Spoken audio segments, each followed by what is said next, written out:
मैं मुख्य आचार्य आर के सोनवानी आप सभी को जय मसीह की। जय मसीह। आज की ऑनलाइन रविवारी आराधना परमेश्वर पिता, परमेश्वर पुत्र और पवित्र आत्मा के नाम से प्रारंभ करते हैं। आमीन आमीन।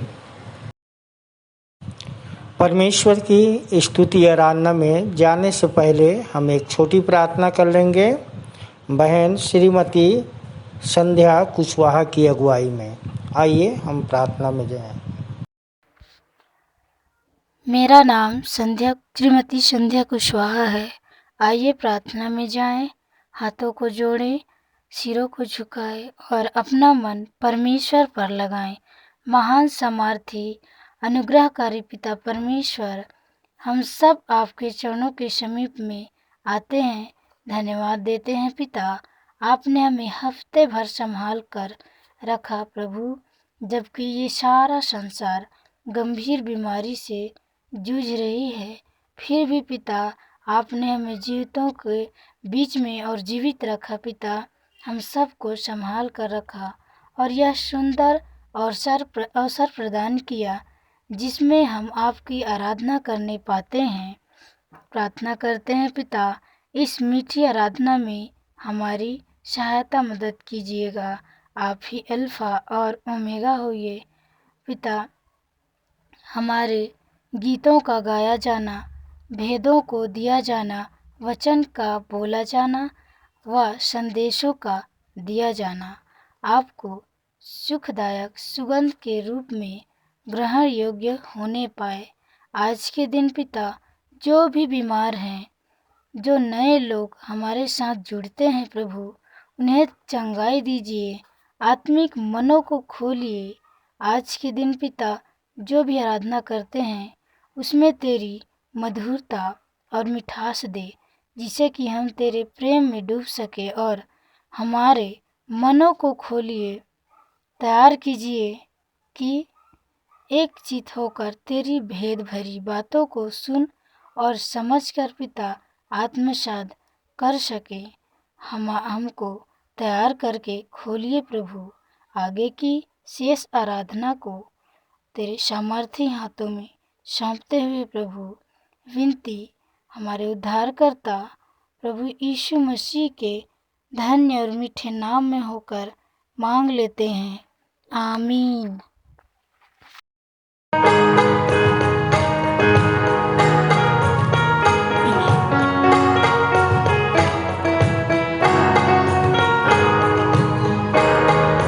पवित्र, अति पवित्र स्थान में ले चल प्रभु, मुझको तू अपने लहू से धो दे मेरे प्रभु। तेरे सामने झुकते हैं, सजदा हम करते हैं। तेरे सामने झुकते हैं, सजदा हम करते हैं। आत्मा और सच्चाई से आराधना करते हैं। आत्मा और सच्चाई से आराधना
अति पवित्र स्थान में ले चल प्रभु। मुझको तू अपने लहू से धो दे मेरे प्रभु। तेरे सामने झुकते हैं, सजदा हम करते हैं। तेरे सामने झुकते हैं, सजदा हम करते हैं। आत्मा और सच्चाई से आराधना करते हैं। आत्मा और सच्चाई से आराधना करते हैं। आराधना करते हैं। आराधना करते हैं। आइए प्रभु की महिमा में हम एक गीत और गा लेंगे।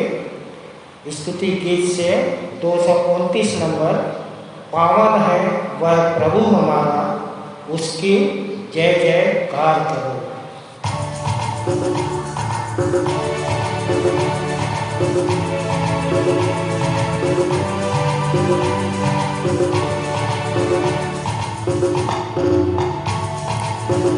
पावन है वह प्रभु हमारा, उसकी जय जयकार करो। बल का बल है न्यारा, उसकी जय जयकार करो। जय हो, जय हो, जय हो, जय हो, जय हो, जय हो। दुखियों का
सारी पृथ्वी के लोगों परमेश्वर के लिए जय जयकार करो, उसके नाम की महिमा का भजन गाओ, उसकी स्तुति करते हुए उसकी महिमा करो। परमेश्वर से कहो, तेरे काम क्या ही भयानक हैं। तेरी महासामर्थ के कारण तेरे शत्रु तेरी चापलूसी करेंगे। सारी पृथ्वी के लोग तुझे दंडवत करेंगे और तेरा भजन गाएंगे। वे तेरे नाम का भजन गाएंगे। आइए हम महासामर्थी परमेश्वर की आराधना करें। आइए मुख्य आराधना के प्रारंभ में हम एक गीत गा लेंगे। स्तुति के गीत से 23 नंबर, परम पवित्र त्रिएक परमेश्वर आ प्रभु आइए। परम पवित्र त्रिएक परमेश्वर आ प्रभु आइए।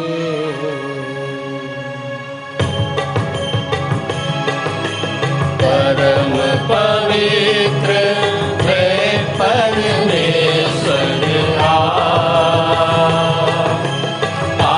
प्रभु आइए। परम पवित्र त्रिएक परमेश्वर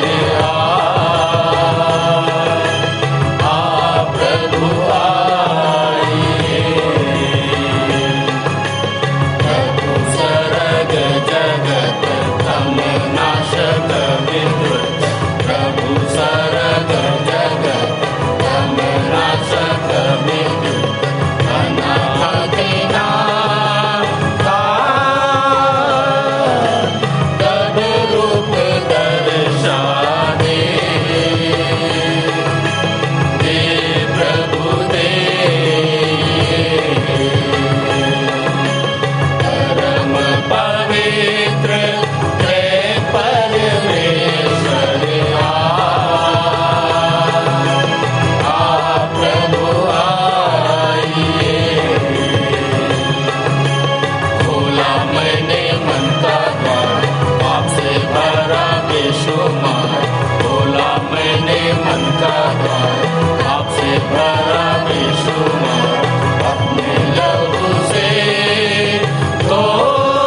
आइए हम सब उत्तरवादी की रीति से पढ़ने के लिए निकाल लेंगे इब्रानियों 9 अध्याय, जिसका 1 पद से 22 पद तक पढ़ेंगे और पढ़ने में अगुवाई भाई चित्रवेन गुंडाने करेंगे और उत्तर देंगी कुमारी अंजलि यादव। चला।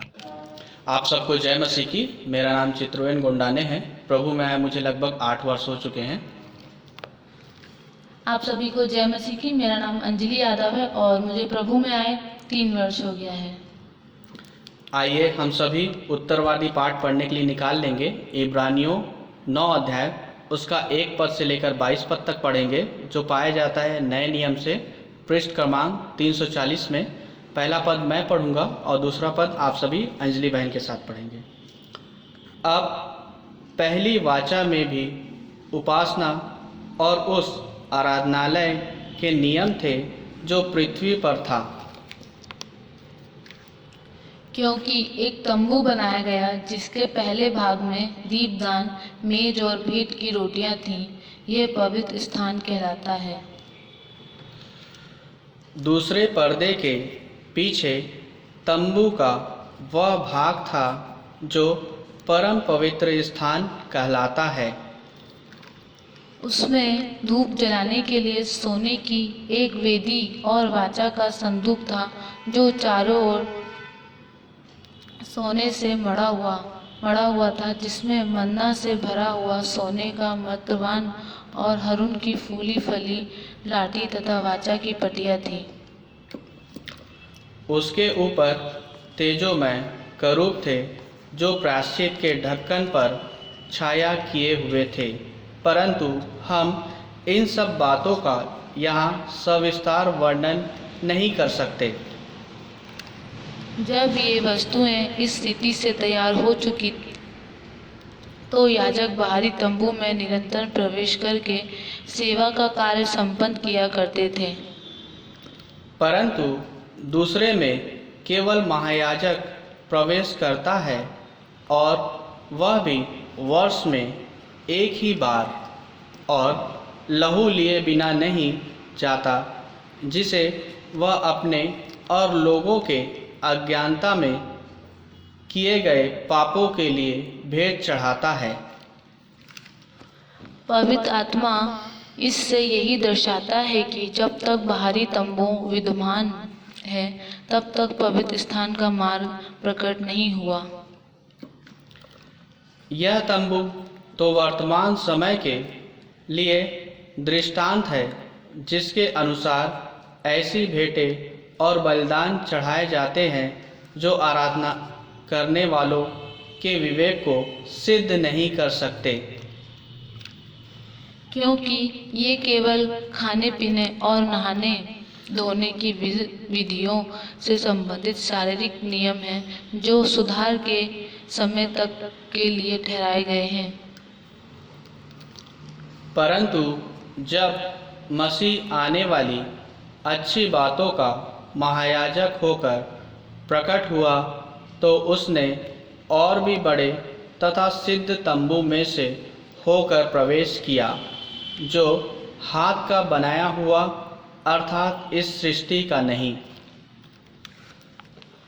और बकरों तथा बछड़ों के लहू द्वारा नहीं, वरन स्वयं अपने लहू द्वारा सदा के लिए एक ही बार पवित्र स्थान में प्रवेश करके आनंद छुटकारा प्राप्त किया।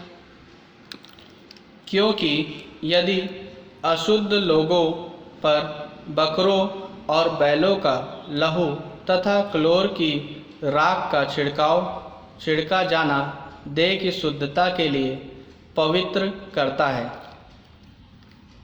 तो मसीह का लहू, जिसने अपने आप को सनातन आत्मा द्वारा परमेश्वर के सन्मुख निर्दोष चढ़ा दिया, तुम्हारे विवेक और मरे हुए कामों से और भी अधिक क्यों न शुद्ध करेगा कि तुम जीवित परमेश्वर की सेवा करो। और इसी कारण वह नई वाचा का मध्यस्थ है, जिससे कि उस मृत्यु के द्वारा जो प्रथम वाचा के अंतर्गत किए गए अपराधों का मूल्य चुकाने के लिए हुई, वे जो बुलाए गए हैं अनंत उत्तराधिकारी की प्रतिज्ञा को प्राप्त कर सके। क्योंकि जहाँ वसीयतनामा है वहाँ उसके लिखने वाले की मृत्यु का होना आवश्यक है। मनुष्य की मृत्यु के बाद ही वसीयतनामा पक्का होता है, क्योंकि जब तक कोई जीवित रहता है तब तक वसीयतनामा कार्यान्वित नहीं हो सकता। अतः प्रथम वाचा भी बिना लहू के नहीं बांधी गई। जब मूसा लोगों को व्यवस्था की प्रत्येक आज्ञा सुना चुका, तब उसने बछड़ों और बकरों के लहू को पानी, लाल ऊन तथा जूफे के साथ लेकर उस पुस्तक और सब लोगों पर छिड़क दिया और कहा, यह उस वाचा का लहू है जिसकी आज्ञा परमेश्वर ने तुम्हें दी है। इसी प्रकार उसने उस तंबू पर और सेवा के सब पात्रों पर लहू छिड़का। व्यवस्था के अनुसार प्रायः सब वस्तुएं लहू के द्वारा शुद्ध की जाती हैं और लहू बहाए बिना क्षमा है ही नहीं। परमेश्वर अपने जीवित और पवित्र वचन के सुने जाने पर हम सबको आशीष दे। आप सबको जय मसीह की। आइए हम विश्वास वचन बोलें। मैं सर्वशक्तिमान पिता पर, स्वर्ग और पृथ्वी के सृजनहार परमेश्वर पर विश्वास रखता हूँ। मैं उसके एकलौते पुत्र हमारे प्रभु यीशु मसीह पर, जो पवित्र आत्मा के सामर्थ के द्वारा कुमारी मरियम से जन्मा, जिसने पोंतियुस पिलातुस के राज्य में दुख उठाया, जो क्रूस पर टांगा गया और मारा गया, जो गाड़ा गया और अदृश्य लोक में पहुंचा और तीसरे दिन मृतकों में से फिर जी उठा, जो स्वर्ग पर चला गया और सर्वशक्तिमान पिता परमेश्वर के दाहिने हाथ विराजमान है और जीवितों और मृतकों का न्याय करने फिर आने वाला है। विश्वास रखता हूँ मैं पवित्र आत्मा पर, पवित्र सार्व कलीसिया पर, संतों की संगति पर, देह के पुनरुत्थान पर, पापों की क्षमा पर और अनंत जीवन पर विश्वास रखता हूँ। आमीन। इस समय हम कलीसियाई पास्टोरल प्रार्थना कर लेंगे और प्रार्थना में अगुवाई हमारे सहायक सह आचार्य श्रीमती आरती करोसिया करेंगी। आप सभी को जय मसीह की। मेरा नाम श्रीमती आरती करोसिया है और मंदिर आते 9 वर्ष हो गए। आइए हम प्रार्थना में जाएं, हाथ जोड़े, आंखें बंद करें और अपना ध्यान परमेश्वर की ओर लगाएं। महान सामर्थी प्रेमी पिता परमेश्वर, बड़े धन्यवाद के साथ एक बार फिर से आपके चरणों के समीप में आते हैं पिता। हृदय से धन्यवाद देते हैं प्रभु जी, जीवन के इस क्षण तक, इस पड़ाव तक आपने हमें संभाल के रखा प्रभु जी, जीवितों के बीच रखा परमेश्वर पिता। हम सब जीवित हैं प्रभु जी और जीवितों के बीच में पाए जाते हैं प्रभु। ये तेरी ही महान करुणा का प्रतिफल है पिता परमेश्वर। इसके लिए प्रभु जी हम आपका हृदय से लाखों करोड़ों बार धन्यवाद करते हैं पिता परमेश्वर। हम धन्यवाद करते हैं कि इस सप्ताह भर प्रभु जी आपने हमारी मदद, सहायता, अगुवाई की, हम सबको संभाले रखा पिता परमेश्वर। प्रभु जी हम आपका धन्यवाद करते हैं प्रभु जी। पिता परमेश्वर ऐसा सुंदर अवसर दिया कि एक बार फिर से हम आपके नाम की आराधना स्तुति करने वाले हो सके प्रभु प्रभु जी।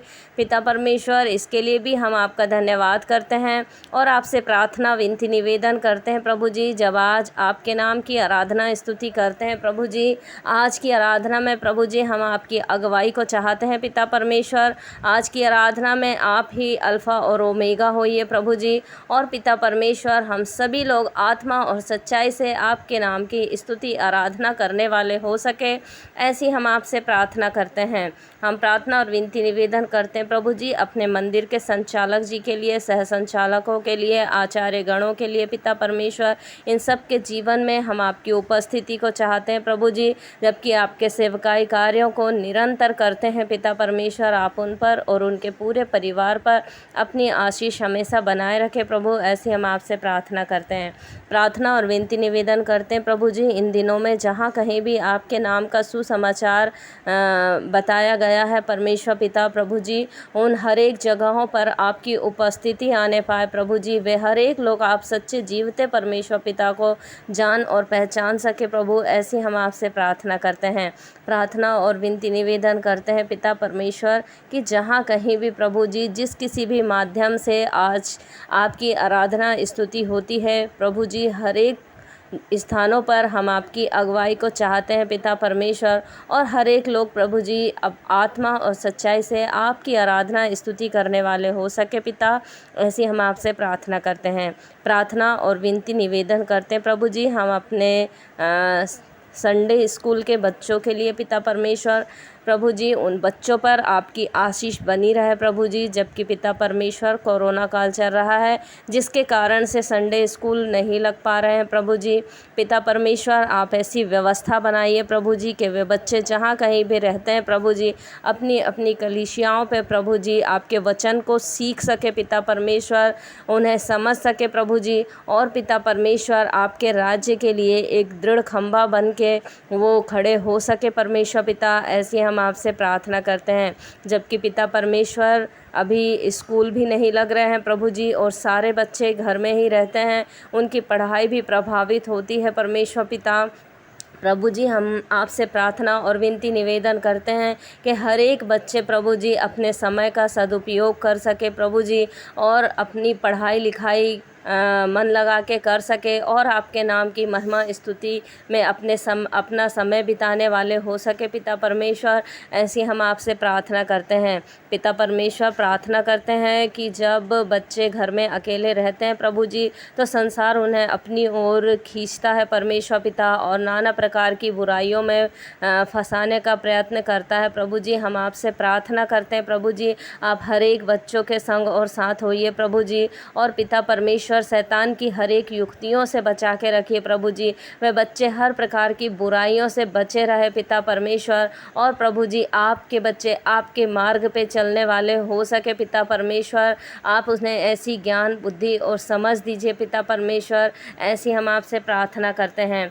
हम प्रार्थना और विनती निवेदन करते हैं प्रभु जी आज के वचन के लिए परमेश्वर पिता। जो भी वक्ता आज हमारे बीच में वचन लेकर आते हैं प्रभु जी, आपकी आत्मा उनके अंदर होकर बोलने वाली हो सके प्रभु जी, और हम सभी सुनने वाले प्रभु जी उन वचनों से अनुग्रहित होने वाले हो सके पिता परमेश्वर। उन वचनों के माध्यम से पिता आप हमसे जो बातचीत करना चाहते हैं पिता परमेश्वर, उस को हम समझ सके प्रभु जी, और हमारे हृदय में वे वचन बैठ सके प्रभु जी।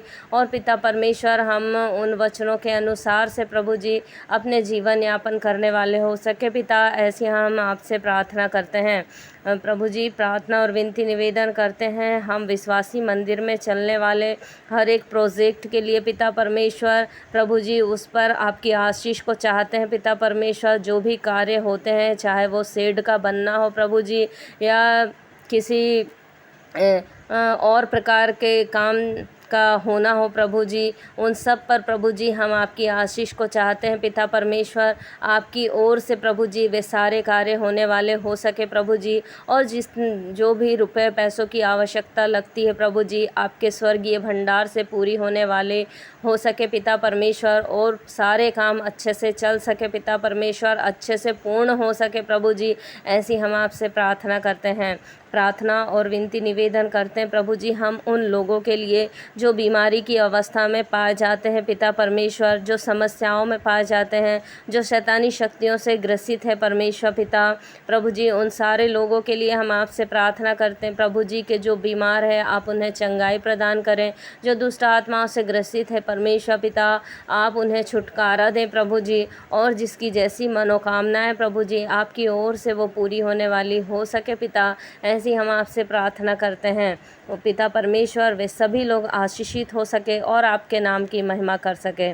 प्रार्थना और विनती निवेदन करते हैं प्रभु जी हम अपने देश के लिए प्रभु जी, देश के अगुवों के लिए पिता परमेश्वर प्रभु जी, उन पर हम आपकी आशीष को चाहते हैं प्रभु जी कि वो आत्मा और सच्चाई से आपके डर भय में रहते हुए इस देश का संचालन कर सके पिता परमेश्वर। और प्रभु जी जबकि एक बड़ी समस्या हमारे देश के अगुवों के सामने है, कोरोना महामारी के रूप में पिता परमेश्वर प्रभु जी, आप उन्हें ऐसी ज्ञान बुद्धि समझ दीजिए पिता परमेश्वर कि इस महामारी से वो अच्छे से अपने लोगों की सुरक्षा कर सके पिता परमेश्वर प्रभु जी। जबकि तीसरी लहर आने की आशंका है प्रभु जी, उस परिस्थिति में भी प्रभु जी वो अच्छी व्यवस्था बना सके परमेश्वर पिता, ऐसी हम आपसे प्रार्थना करते हैं।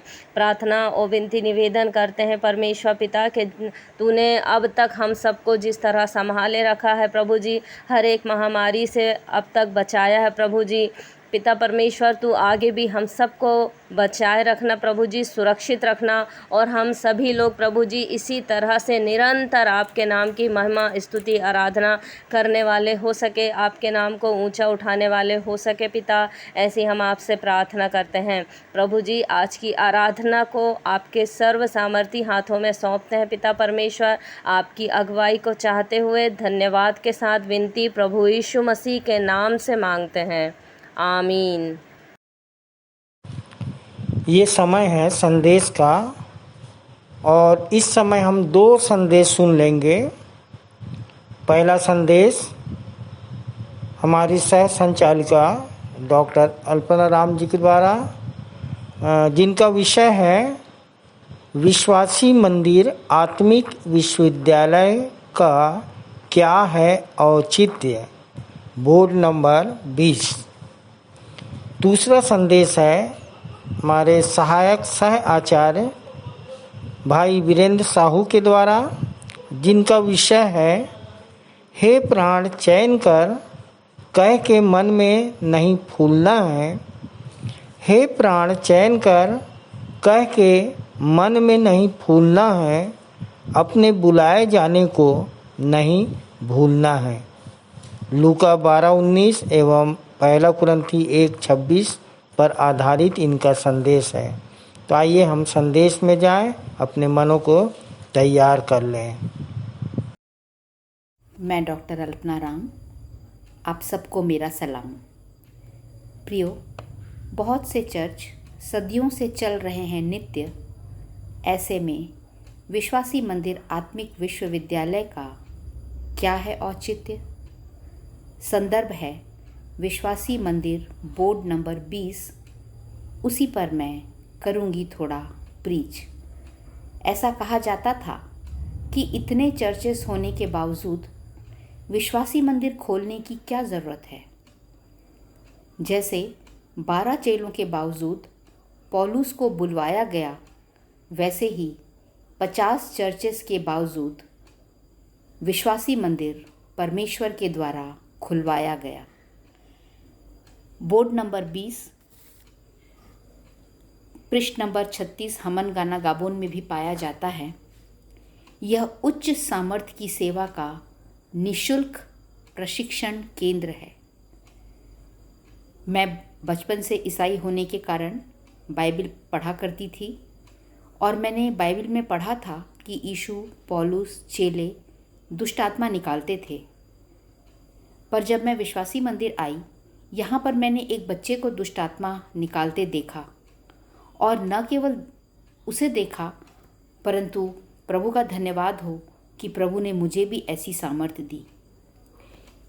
इस प्रशिक्षण केंद्र में धर्म राज्य की खोज होती है, और यहीं आकर मैंने रामायण, गीता, शिव महापुराण और कुरान को जाना।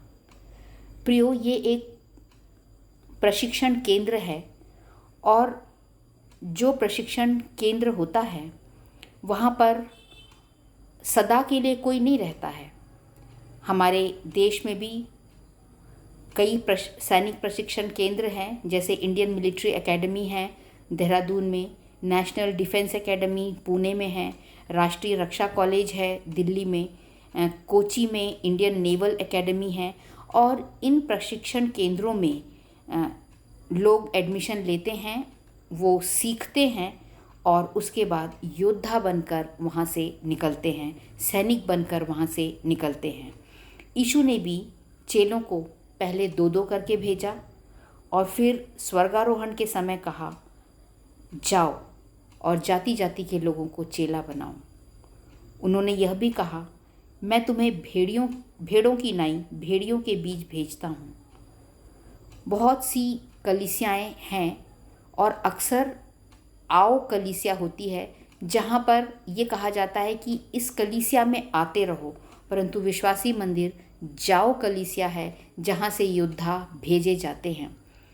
और जब कोई व्यक्ति एक सैनिक प्रशिक्षण केंद्र में एडमिशन लेता है तो 2 चीज़ें देखी जाती हैं, उसकी योग्यता और उसकी क्षमता। योग्यता अर्थात क्वालिफ़िकेशन, वो कितना पढ़ा लिखा है, जो सब्जेक्ट चाहिए हैं उसका सब्जेक्ट वो है या नहीं है, ये होती है योग्यता। परंतु जब हम आध्यात्मिकता में आते हैं तो हमारी योग्यताएं बदल जाती हैं। परमेश्वर ने तुच्छों और मूर्खों को चुना है कि ज्ञानवानों को लज्जित करे। मूसा को उसने चुना जो हकलाता था, यर्मिया छोटा लड़का था, दाऊद चरवाहा था, चेले मछुआरे थे। और उसके बाद आती है क्षमता। क्षमता का अर्थ होता है एबिलिटी। एक सैनिक जो प्रशिक्षण केंद्र में भर्ती होता है उसकी हाइट देखी जाती है, उसका सीना, उसकी ताकत शक्ति कितनी है, वो पहाड़ पर चढ़ सकता है कि नहीं, पानी में तैर सकता है कि नहीं, ये सारी चीज़ें उसकी क्षमता देखी जाती है। आध्यात्मिकता में प्रियो ये क्षमता देखी जाती है कि हमें सुनने की कितनी क्षमता है। बोलने वाले तो बहुत हैं, परंतु विश्वास सुनने से और सुनना मसीह के वचन से होता है। डांट खाने की क्षमता पतरस के समान, आज्ञा मानने की क्षमता, एस्तर के समान मारे जाने की क्षमता, सामरी के समान सवारी से उतरने की क्षमता, अपनी हानि उठाने की क्षमता। ये क्षमताओं के साथ ही हम ऐसे अनुसंधान केंद्र में, सैनिक प्रशिक्षण केंद्र में प्रवेश ले सकते हैं। और प्रभु चुनता है एंड बैंड मोटर स्टैंड को और उसे बना देता है grand. And band motor stand भी प्रभु से बन जाता है ग्रैंड। सो प्रियो, प्रभु हमने हम सबको चुना है कि हम भी इस प्रशिक्षण केंद्र में प्रशिक्षण लें। और परमेश्वर का धन्यवाद हो कि ये जो प्रशिक्षण केंद्र है इसमें हम देखते हैं कि मैंने भी देखा है बहुत सारे चर्चेस पर यहाँ पर होता है रिसर्च, इसलिए यहाँ का ज्ञान किताबी नहीं पर आसमानी है। यहाँ की आराधना नहीं है केवल गीत गाना पर आत्मा बचाना। यहाँ का प्रशिक्षण ट्रेनिंग न केवल बाइबिल की बातों पर विचार करना पर सामर्थ्य के कामों द्वारा प्रचार करना। यहाँ का लक्ष्य नहीं है ईसाइयों की भीड़ बढ़ाना पर सब जाति के लोगों को चेला बनाना। यहाँ की परीक्षा आग का बपतिस्मा है। यहाँ की सेवा सामाजिक नहीं पर सामरी की सेवा है। यहाँ की डिग्री भी है विशेष, जो है यूनिवर्सल एडमिनिस्ट्रेटिव सर्विसेज। यहाँ के पदाधिकारी एक बिशप या पास्टर नहीं पर हैं अनेक आचार्य। यहाँ का अध्ययन वैज्ञानिकी, सांख्यिकी, आत्मिक है। उदाहरण के लिए उद्धार विश्वास के द्वारा 33%, कर्म के द्वारा 66 और मृत्यु पर्यंत धीरज धरने के द्वारा 100%। यहाँ की आज्ञाकारिता न केवल मानना पास्टर का निर्देश पर मत्ती 28:18 के महान आदेश को करना है पूरा। ये यहाँ का संदेश सिखाना नहीं पर दिखाना है। और प्रियो, हबक्कुक 2:2 के अनुसार दर्शन की बातें लिख दे, वरन पटियाओं पर साफ साफ लिख दे कि दौड़ते हुए भी वे सहज से पड़ी जाएं। और विश्वासी मंदिर इस बात को पूरा करता है और यहाँ के हर दीवारों पर दर्शन की बातें लिखी हुई हैं। कई बार जब हम गवाही देते हैं और विश्वासी मंदिर का नाम लेते हैं तो कई लोग इस पर आपत्ति उठाते हैं और कहते हैं कि आप हमेशा विश्वासी मंदिर की बड़ाई करते हो। पर मैं आपको बताना चाहती हूँ, यशाया 27 उसका 2 पद कहता है कि उस समय एक सुंदर दाग की बारी होगी, तुम उसका यश गाना। परंतु प्रियो, भले ही हम प्रशिक्षण पा रहे हैं, पर जैसे रोमियो 9:27 कहता है, ईसाइयों की संख्या समुद्र के बालू की नाई होने पर भी थोड़े बचेंगे, सो यहाँ भी थोड़े ही मृत्यु पर्यंत धीरज धर योद्धा बन सकेंगे। क्या हमारी उन थोड़े लोगों में होगी गिनती? निरंतर करते रहें विनती। परमेश्वर अपने छोटे वचन पर आशीष दे। हम अपने सह संचालिका डॉक्टर राम दीदी का धन्यवाद करते हैं, जिन्होंने बोर्ड नंबर 20 विश्वासी मंदिर आत्मिक विश्वविद्यालय का औचित्य संदेश के माध्यम से हमारे बीच में रखी, ताकि हम भी उच्च सामर्थ्य की सेवा का प्रशिक्षण प्राप्त कर परमेश्वर के धर्म राज्य की खोज कर सब जाति के लोगों को चेला बनाने के आदेश के लक्ष्य को प्राप्त कर एक योद्धा बन सके। हम अपने दीदी के लिए जोर से ताली बजाएं।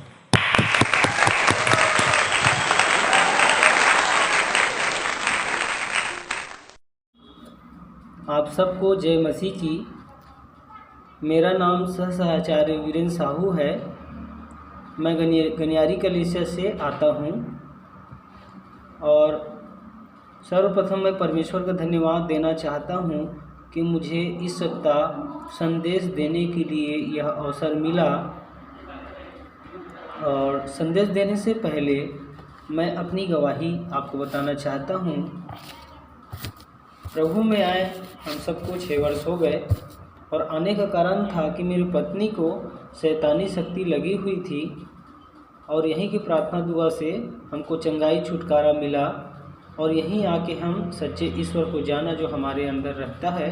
जैसे कि वचन में लिखा है कि क्या तुम नहीं जानते कि तुम परमेश्वर का मंदिर हो और परमेश्वर का आत्मा तुम में वास करता है। 1 कुरिन्थियों 3:16।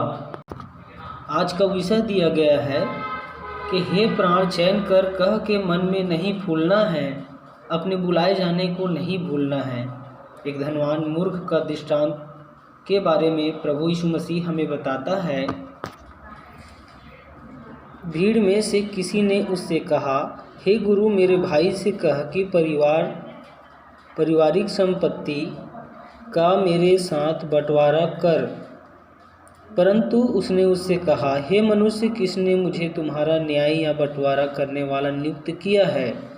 उसने उनसे कहा, सावधान, हर प्रकार के लोभ से सतर्क रहो, क्योंकि संपत्ति अधिकता होने पर भी किसी का जीवन संपत्ति पर निर्भर नहीं होता। तब उसने उनसे एक दृष्टांत कहा। किसी धनवान मनुष्य की भूमि बहुत अधिक उपजाऊ थी। वह अपने मन में यह विचार करने लगा, मैं क्या करूं, क्योंकि मेरे पास अपनी उपज रखने के लिए स्थान नहीं। तब उसने कहा, मैं ऐसा करूंगा कि कोष्ठागारों को तोड़कर बड़े कोष्ठागार बनाऊंगा और नहीं मैं अपने सारा अनाज और संपत्ति रखूंगा। तब मैं अपने प्राण से कहूँगा, हे प्राण, तेरे पास बहुत वर्षों के लिए बहुत सी संपत्तियाँ रखी है, चैन कर खा पी और आनंद मना। परंतु परमेश्वर ने उससे कहा, हे मूर्ख, आज ही रात तेरा प्राण तुझसे ले लिया जाएगा, तब जो कुछ तूने इकट्ठा किया है वह किसका होगा? ऐसा ही है वह मनुष्य भी जो अपने लिए धन तो संचित करता है, परंतु परमेश्वर की दृष्टि में धनी नहीं। धन का आशीष तो हमें प्रभु परमेश्वर देता है, जिसमें बुराई नहीं रहती, परंतु हम धन एक साधन है, धन को हम साध्य न बनाएं, क्योंकि धन हमें अनंत जीवन उद्धार नहीं दिला सकता। जैसे हम अपने अगुओं को देखते हैं कि आत्माओं को बचाने के लिए कैसे उन्होंने अपने जीवन को प्रभु में दे दिया है। जैसे अपने संचालक जी को देखते हैं कि उन्होंने अपनी नौकरी को छोड़ दिया। अर्चना दीदी को हम देखते हैं कि कैसे अपने प्रमोशन को छोड़ दिए।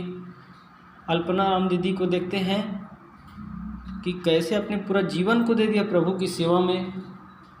और तिवारी भैया को भी देखते हैं कि कैसे अपने पूरा समय प्रभु में देते हैं। परंतु प्रियो, मन में सोचो कि यदि आज हमारे अगुए धन के पीछे जाते तो क्या आज विश्वासी मंदिर ऐसा होता?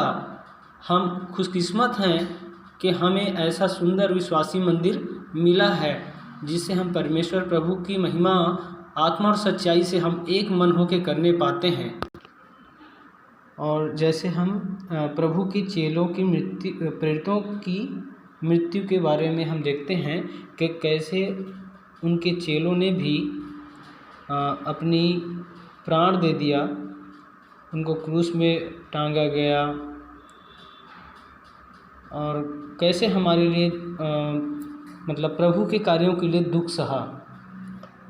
जैसे कि वचन में लिखा है लूका 9:24 में, क्योंकि जो कोई अपना प्राण बचाना चाहेगा वह उसे खोएगा, परंतु जो कोई मेरे लिए अपना प्राण खोएगा वही उसे बचाएगा।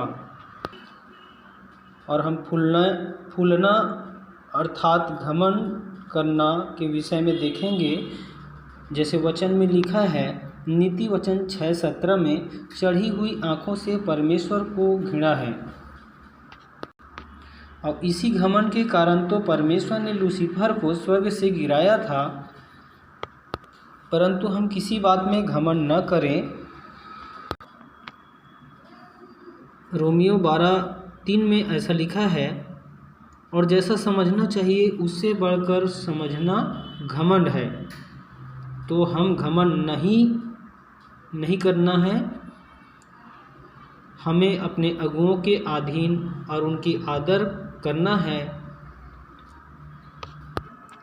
क्योंकि जो कोई अपने आप को छोटा बनाता है वही बड़ा किया जाएगा, और जो कोई अपने आप को बड़ा बनाएगा वह छोटा किया जाएगा।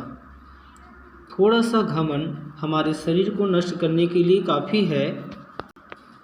जैसे कि एक बड़े विशाल वन को नष्ट करने के लिए एक माचिस का तिल काफ़ी है, वैसे ही एक बड़ा नाव को डुबाने के लिए एक छेद काफ़ी है। वैसे ही हमारा शरीर को भी एक घमंड पाप हमें नष्ट कर सकता है।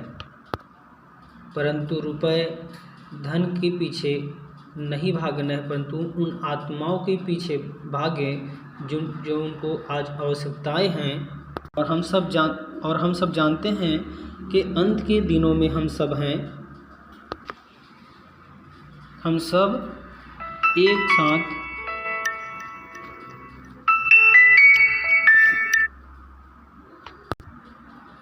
क्षमा करिएगा, फ़ोन आ गया था।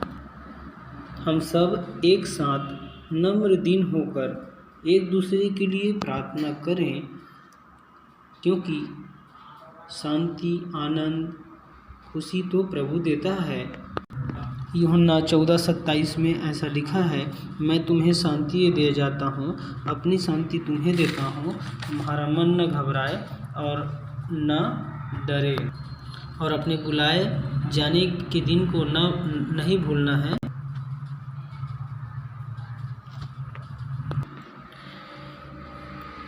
अपने बुलाए जाने को नहीं भूलना है। पहला कुरिन्थियों 1:26 ऐसा लिखा है कि हे भाइयों, अपने बुलाए जाने को सोचो कि न शरीर के अनुसार बहुत ज्ञानवान और न बहुत सामर्थी और न बहुत कुलीन बुलाए गए, हम अपने बुलाए जाने को याद करें। प्रियो, जब प्रभु ने मुझे चुना तो मुझ में न खूबी, न सुंदरता, न मेरे शब्दों में कुछ मिठास थी, परंतु प्रभु का धन्यवाद देता हूँ कि उसने अपने उत्तम कार्यों के लिए मुझे चुना। जैसे लिखा है कि चुने हुए तो बहुत हैं, गलती हो गया, बुलाए हुए तो बहुत है परंतु चुने हुए थोड़े हैं, और प्रभु ने मुझे चुना। हम लोग, मैं और मेरी पत्नी, हम इतने समस्याएं में थे और हमें कोई रास्ता दिखाई नहीं देता था, कोई सच्चा मार्ग नहीं मिलता था, और अपने हम गांव से बाहर रहते थे और न हम घर के थे न घाट के थे, ऐसा हमारी स्थिति हो गया था। जब मैं अपने घर को वापस आया तो मेरे दोस्त मित्र नहीं पहचानते थे और मेरे सामने से गुजर जाते थे तो मुझे बहुत दुख लगता था, परंतु प्रभु का धन्यवाद देता हूँ कि उसने कहा अपने लोगों का सिर को नीचा होने नहीं देता, परंतु अपने कार्यों के लिए चुना, मुझसे प्रेम किया। मैं धन्यवाद देता हूँ प्रभु को। तो हमें भी, जब उसने हमसे प्रेम किया है तो हमें भी प्रेम करना है और उन लोगों को भी बचाना है जो आज मृत्यु के देश में है। और मेरे पास कुछ न था, परंतु प्रभु का धन्यवाद, जैसे कि मत्ती 6:33 में लिखा है, पहले मेरे धर्म राज्य की खोज करके तुम्हें सारी वस्तुएं मिल जाएगी। हमारे यहाँ हमारे अगुए आचार्य शीतला दीदी और सुनवानी भैया जाते हैं, वो जानते हैं कि हमारी कैसी परिस्थिति थी। प्रभु को मैं धन्यवाद देता हूँ कि हमारे पास आज रहने के लिए मकान और जो भी हमारी ज़रूरत की चीज़ है वो प्रभु हमको देता है और हम इसमें बहुत आनंदित हैं। धन्यवाद देता हूँ प्रभु का सारी बातों के लिए। और हमारे जीवन में एक चमत्कार जैसा हो गया, जहाँ आदर नहीं मिलता था वहाँ हमको आदर मिलने लगा। जैसे वचन में लिखा है कि हमारे अगुए के लिए मैं धन्यवाद देता हूँ कि हमारे लिए इतनी मेहनत करते हैं, कि जैसा हमारे अगुए मेहनत करते हैं वैसे ही आत्माओं को बचाने के लिए वैसे ही हमें भी मेहनत करना है और प्रभु का काम करना है और आत्माओं को बचाना है और अपने बुलाए जाने को नहीं भूलना है। और हम सब कह सकते हैं कि हे मेरे मन, प्रभु को आराधना कर क्योंकि वो भला है। मत्ती 28:18 के अनुसार हम सब मत्ती 28:18 में लिखा है, तब यीशु ने उनके पास आकर कहा, स्वर्ग और पृथ्वी का सारा अधिकार मुझे दिया गया है, इसलिए जाओ और सब जाति के लोगों को चेला बनाओ तथा उन्हें पिता, पुत्र और पवित्र आत्मा के नाम से बपतिस्मा दो और जो जो आज्ञाएं मैंने तुम्हें दी है उनका पालन करना सिखाओ, और देखो मैं युग के अंत तक सदैव तुम्हारे साथ हूँ। इस संदेश के द्वारा प्रभु हम सबको आशीष दे। आमीन। आप सबको जय मसीह की। हमारे सहायक सह आचार्य वीरेंद्र साहू को प्रभु बहुतायत की आशीष दे, जिन्होंने अपने गवाही को लेकर विषय पर सुंदर संदेश दिए। प्रभु और भी उन्हें ज्ञान बुद्धि और समझ दे। ताली।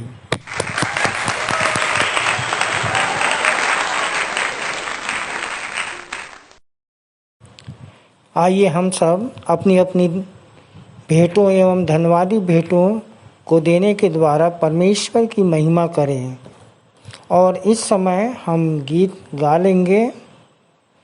स्तुति के गीत से 5 नंबर आशीष तुझसे चाहते हैं, हे स्वर्गीय पिता हम आते हैं। इसके बाद भेंट की प्रार्थना में कुमारी संजना भूरे अगुवाई करेंगी। ये समय है भेंट अर्पित करने का और हम सब अपनी अपनी भेंटों को परमेश्वर के सम्मुख लाएं, परमेश्वर के समीप में लेके आएं। और इस समय हम एक गीत गा लेंगे, जो गीत स्तुति के गीत में से गीत क्रमांक 5 आशीष तुझसे चाहते हैं, हे स्वर्गीय पिता हम आते हैं।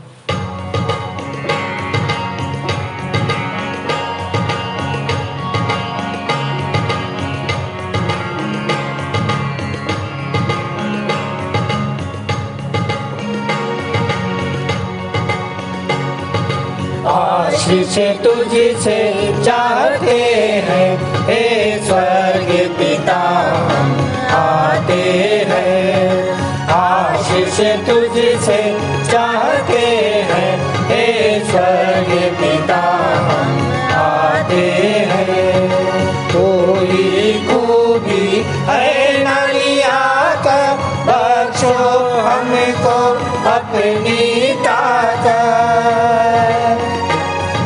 कोई खूबी है न लिया कर, बख्शो हमको अपनी ताकत। खाली दिलों को लाते हैं, खाली दिलों को लाते हैं, हे स्वर्गीय पिता हम आते हैं। आशीष तुझसे चाहते हैं, हे स्वर्गीय पिता हम आते हैं। हमने बहुत खताएं की है, रहे निगम में जफाएं की है। हमने बहुत खताएं की है, रहे निगम में जफाएं की है। शर्म से सिर झुक जाते हैं, शर्म से सिर झुक जाते हैं, हे स्वर्गीय पिता हम आते हैं। आशीष तुझसे चाहते हैं, हे स्वर्गीय पिता हम आते हैं। तुम हो शक्तिमान प्रभु जी, कुदरत तुम्हारी शान प्रभु जी। तुम हो शक्तिमान प्रभु जी, कुदरत तुम्हारी शान प्रभु जी। हम रोशन हम गाते हैं, हम रोशन हम गाते हैं, हे स्वर्गीय पिता हम आते हैं। आशीष तुझसे चाहते हैं, हे स्वर्गीय पिता हम आते हैं। बंदे को तू कभी न भूले, दुखी सहे दुनिया में तूने। बंदे को तू कभी न भूले, दुखी सहे दुनिया में तूने। उसी प्यार को चाहते हैं, उसी प्यार को चाहते हैं, हे स्वर्गीय पिता हम आते हैं। आशीष तुझसे चाहते हैं, हे स्वर्गीय पिता हम आते हैं। महान सामर्थी अनुग्रहकारी पिता परमेश्वर, आसमान के झरोखों को खोलकर अपरंपार आशीषों की वर्षा करने वाले ऐसा दुनिया को बनाने वाले खुदा बाप, एक बार फिर से प्रभु जी आपके चरणों के समीप में आते हैं और बहुत ही आनंदित और धन्यवादी मन के साथ परमेश्वर पिता आपके करीब प्रभु जी हम आते परमेश्वर पिता।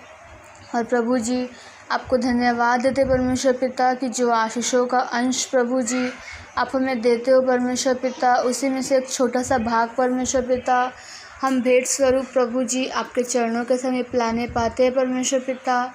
इसके लिए प्रभु जी आपको धन्यवाद देते परमेश्वर पिता कि ऐसा सौभाग्य आप हमें देते हो। प्रभु जी आपका वचन कहता है कि सारे दशवांश मेरे भंडार में ले आओ, मेरे भवन में ले आओ और ऐसा करके मुझे परखो कि मेरे भवन में भोजन वस्तु की कमी ना रहे, और ऐसा करके मुझे परखो कि मैं देखो आसमान के झरोकों को खोलकर अपरंपार आशीषों की वर्षा तुम्हारे लिए करूँगा। तो प्रभु जी प्रार्थना करते हैं परमेश्वर पिता आप हाबिल की भेंट की तरह प्रभु जी हमारे भी प्रभु जी भेंटों को परमेश्वर पिता आप ग्रहण कीजिए प्रभु जी, ऐसे से प्रार्थना है। और परमेश्वर पिता हम सबके जीवन में प्रभु जी अपनी बहुतायत की आशीषें देना परमेश्वर पिता, ऐसे से प्रार्थना है। प्रभु जी प्रार्थना करते जो कुछ हमने अपने घरों में रख छोड़ा है उसे आशीषित करना प्रभु जी, खर्च करने की सद्बुद्धि देना परमेश्वर पिता, ताकि अच्छे कार्यों में खर्च हो सके प्रभु जी, ऐसे से प्रार्थना है। और प्रार्थना करते प्रभु जी कि हम मौद्रिक मानसिकता के ना बने परंतु निर्बलता में सामर्थ्य की सिद्धि को प्राप्त कर सके, ऐसा अनुग्रह हम सभी पर करना प्रभु जी, ऐसे से प्रार्थना है। प्रभु जी सारी बातों के लिए आपको धन्यवाद देते हुए छोटी विनती अपने उद्धारकर्ता प्रभु यीशु मसीह के नाम से मांगते हैं, आमीन। मैं मुख्य आचार्य आर के सोनवानी आप लोगों को सूचना से अवगत करा दूं। लॉकडाउन के कारण से हमारी आराधना ऑनलाइन व्हाट्सएप पर ही इसी तरह चलती रहेगी, जिसका समय है प्रति रविवार प्रातः 10 बजे से दोपहर 12:30 बजे तक। हमन गाना गाबो पुस्तक अभी छपने में विलम्ब है, इसलिए प्ले स्टोर से हमन गाना गाबो ऐप्स डाउनलोड कर लें ताकि आराधना में गीतों को गाने, कविता, प्रकाशन, दर्शन समझने में असुविधा ना हो। मंदिर प्रांगण में बैठने हेतु 3 शेड का कार्य जिसकी लागत लगभग 5 लाख रुपए है प्रारंभ कर दिया गया है। अतः आपसे इस कार्य की सफलता हेतु प्रार्थना एवं सहयोग की अपेक्षा है। हमारे मंदिर के सहायक आचार्य भाई अनिल भोरे को अग्रिम चिकित्सा के लिए तमिलनाडु CMC वेल्लूर भेजा गया है, अतः प्रार्थना एवं आर्थिक सहयोग की आवश्यकता है। एक विशेष सूचना, बहुत दिनों से हम विचार कर रहे थे कि सभी आचार्यों एवं प्राचीनों की बैठक दिनांक 21/7/2021 दिन बुधवार को प्रातः 10 बजे से संध्या 5 बजे तक विश्वासी मंदिर में आहूत की गई है। अतः मीटिंग के मध्याह्न भोजन हेतु 25 रुपये जमा कर अपनी उपस्थिति सुनिश्चित कर लें। प्रारंभिक संबोधन हमारी सह संचालिका श्रीमती अर्चना दास जी के द्वारा, जिनका समय है 10:30 से प्रातः 10:30 से 11:30 बजे तक, और सह संचालिका डॉक्टर अल्पना राम जी के द्वारा 11:30 से 12:30 बजे तक। इसके बाद भोजन के पश्चात हमन गाना गाबोन पुस्तक पर प्रकाश एवं दर्शन पर वार्तालाप, नए आचार्यों के चयन एवं पदोन्नति पर चर्चा, विश्वासी मंदिर बोर्ड के संबंध में जिज्ञासा या संशय हो तो उस पर स्पष्टीकरण दिया जाएगा। अगले सप्ताह 25/7/2021 के लिए सूचना से अवगत करा दूं। आरंभ की प्रार्थना भाई राजेश सिंह के द्वारा। उत्तरवादी पाठ रोमियो 6 अध्याय उसका 1 से 14 पद तक, जिसको पढ़ने में अगुवाई करेंगे भाई नीलेश श्रीवास और उत्तर देंगी श्रीमती रिंकी श्रीवास। कलिसियाई पास्टोरल प्रार्थना में अगुवाई करेंगी श्रीमती पल्लवी जेम्स। और इस समय 2 संदेश हम सुन लेंगे। पहला संदेश हमारे सह संचालक श्री आशीष जलाल जी के द्वारा, जिनका विषय है बड़ा बनने से दीन बनना अच्छा है। बड़ा बनने से दीन बनना अच्छा है, आश्चर्य कर्म दिखाने से नम्र बनना स्वेच्छा है। ये अपने संदेश के लिए मत्ती 5:3 से 5 ले सकते हैं। दूसरा हमारे सहायक आचार्य भाई राजेंद्र गंगा के बने के द्वारा, जिनका विषय है जिंदा मूर्तियों से बचना है। जिंदा मूर्तियों से बचना है, जिंदा ईश्वर बनना है। अपने भी संदेश के लिए पहला यूहन्ना 5:1-21 आप ले सकते हैं। भेंट की प्रार्थना में अगुवाई बहन कुमारी काजल ओगरे के द्वारा। मुख्य संदेश हम अपने संचालक जी के द्वारा सुन लेते हैं उत्तरवादी पाठ पर।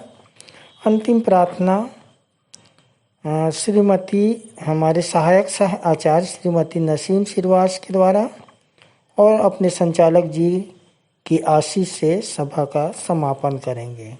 धन्यवाद। इस समय हम दिलहरन सारथी के द्वारा एक गीत सुन लेते हैं।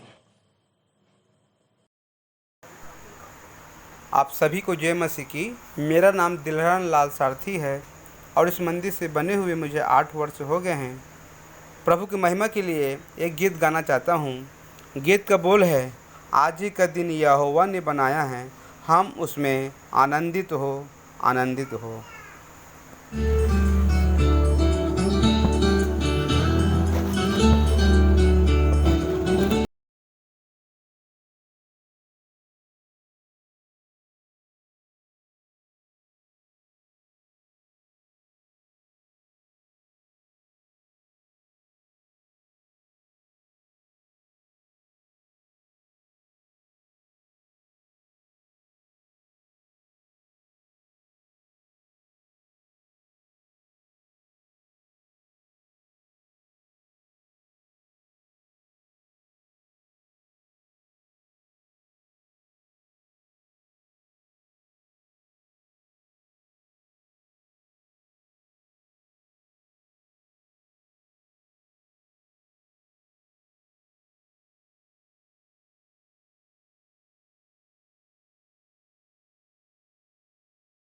आनंदित हो आनंदित हो।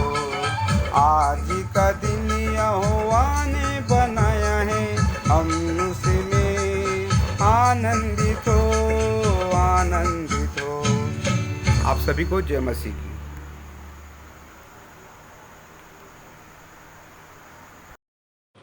आइए और अंत में सुन लेंगे अपने संचालक जी से मंदिर के क्रियाकलापों की जानकारी एवं सूचनाएं, प्रगति एवं भविष्य की योजनाएं, साथ ही उत्तरवादी पाठ पर टिप्पणी। सबको जय मसीह। परमेश्वर का धन्यवाद है कि उसकी दया, उसकी कृपा से जीवन के इस मुकाम पड़ाव क्षण तक हम सब सुरक्षित पाए जाते हैं। प्रियो, आज 18/7/25 है और आज के लिए वचन में जाने से पहले मैं चाहूँगा कि पिछले सप्ताह की कुछ बातें कर लूँ आप लोगों से।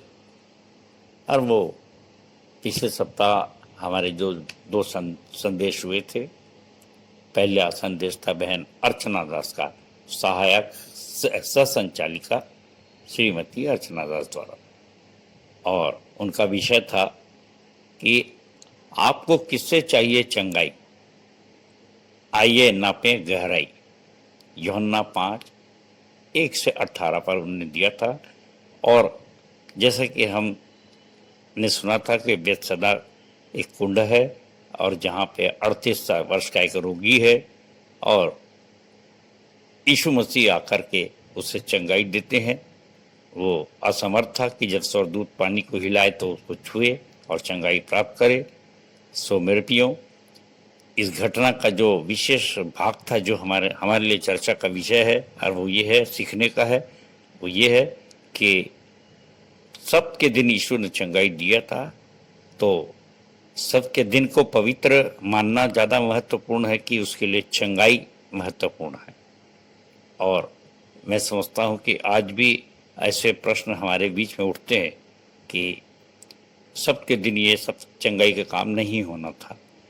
और मैं तो समझता हूँ कि यीशु ने बिल्कुल सही किया, और जो रीति विधि में पुराने अड़े रहते हैं, टू दी बाइबिल चलते हैं, जैसा बाइबिल में लिखा है वैसा ही करना है। सो प्रियो, यहाँ पर मैं आपको बता दूं कि कुछ महत्वपूर्ण बातें जो हम लोग अक्सर मिस करते हैं, और वो ये है कि अब वो शब्द बाइबिल में नहीं पाए जाते जो मैं बताना चाह रहा हूँ। वो शब्द है संतुलन, संक्रामक और सुलझा हुआ, मंजा हुआ, व्यवहारिक आदि शब्द हैं। और इन सब का होना इतना आवश्यक है कि नहीं तो जैसे ही हमारी विचारधारा का संतुलन बिगड़ता है, वैसे ही शैतान का प्रवेश हो जाता है। और ये एक्चुअली सबसे ज़्यादा खतरा इससे धार्मिक विश्वासियों को होता है, जिसको हम लोग बोलते हैं इंटेलेक्चुअल क्रिश्चियंस। और इसके विषय में आपको बताया गया है हमन गाना गावन के पृष्ठ 18 में 3 नंबर का विश्वास है कि हमारे पूरा डिटेल है कि हमारे बीच में सामाजिक विश्वासी होते हैं, धार्मिक विश्वासी होते हैं, नामधारी विश्वासी होते हैं और संक्रामक विश्वासी होते हैं। और उनके विषय में विस्तार से यहाँ पे बताया गया संदर्भ के साथ।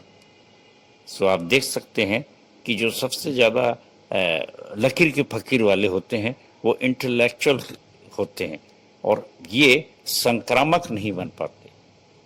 और यीशु मसीह एक संक्रामक विश्वासी थे, और उसका परिणाम ये है कि जैसे उन्होंने वे छू करके उसको चंगाई दे देते हैं। सो प्रियो, हमको भी ये फैसला करना है कि क्या वचन को हम संतुलित रूप से ग्रहण कर रहे हैं, और क्या हम व्यवहारिक हैं, और अगर ऐसे हैं तो बिल्कुल मंजे हुए और परिपक्व होंगे और संक्रामक बन जाएंगे। और उसमें हमारी जो संक्रामकता का मैं अक्सर बताया हूँ कि शैतानों की शक्तियों को देखे कि कोई नज़र मारता है, नज़र से वो दुष्टात्मा का प्रवेश करा लेता है। ऐसा हमारे बहुत प्रचलित है अन्य जातियों के बीच में ये बातें, और हमको भी बिल्कुल सतर्क संपर्क संक्रामक बनना है ताकि हम उससे ज़्यादा चंगाई दे सकें।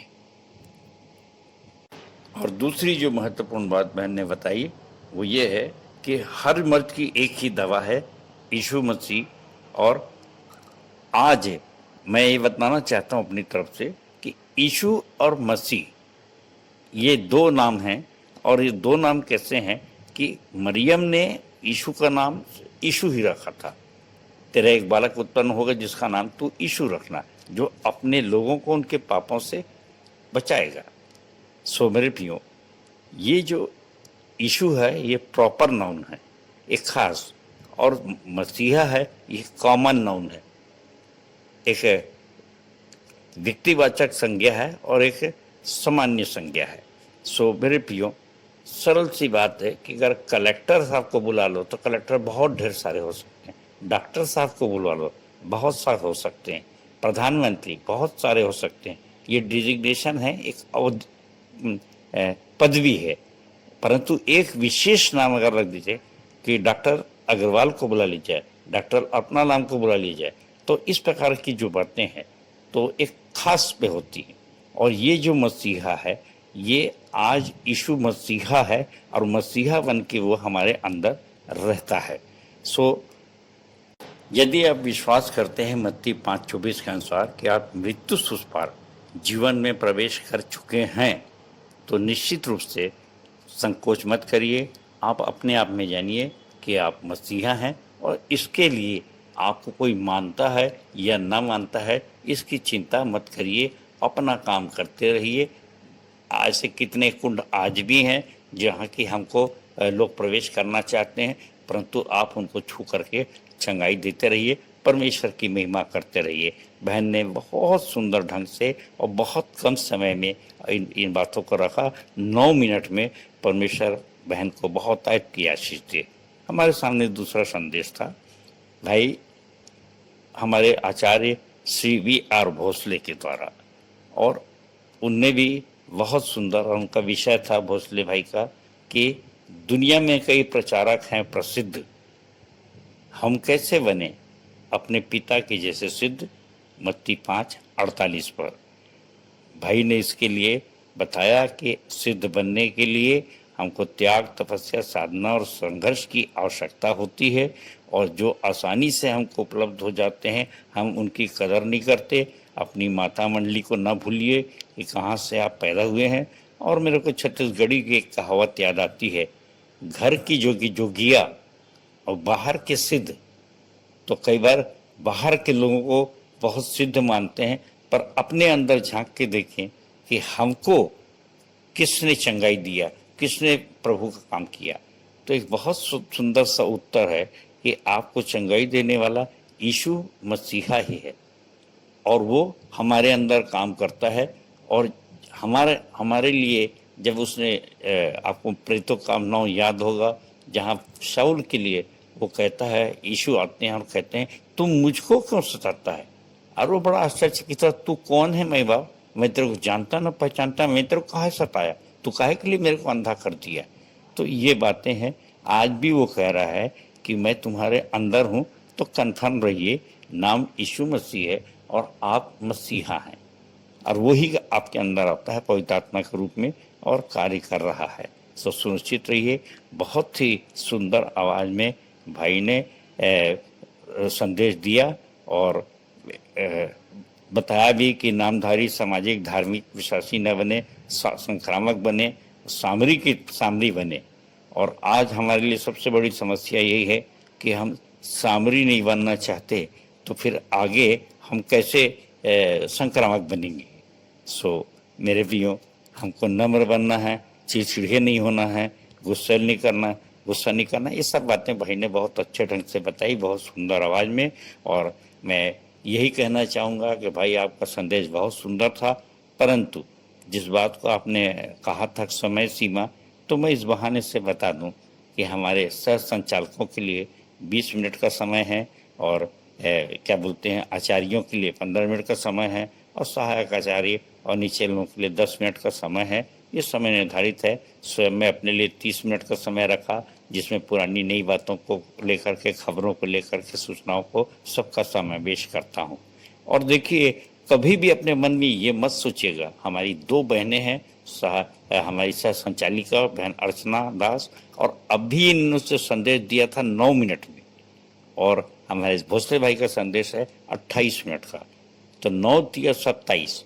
हम सोचते हैं कि अगर हम छोटा देंगे तो हमारी बात पूरी नहीं हो पाएगी, पर इन लोगों से हम सीख सकते हैं कि कैसे सारांश, सटीक और व्यवहारिक हम संदेश तैयार कर सकते। थोड़ी मेहनत लगती है, और कई बार तो मैं ये सोचता हूँ कि हमारे बहुत से लोगों के लिए सबक है कि 15 मिनट 10 मिनट अगर हम बोलते हैं तो हम 100% मार्क्स ले आते हैं।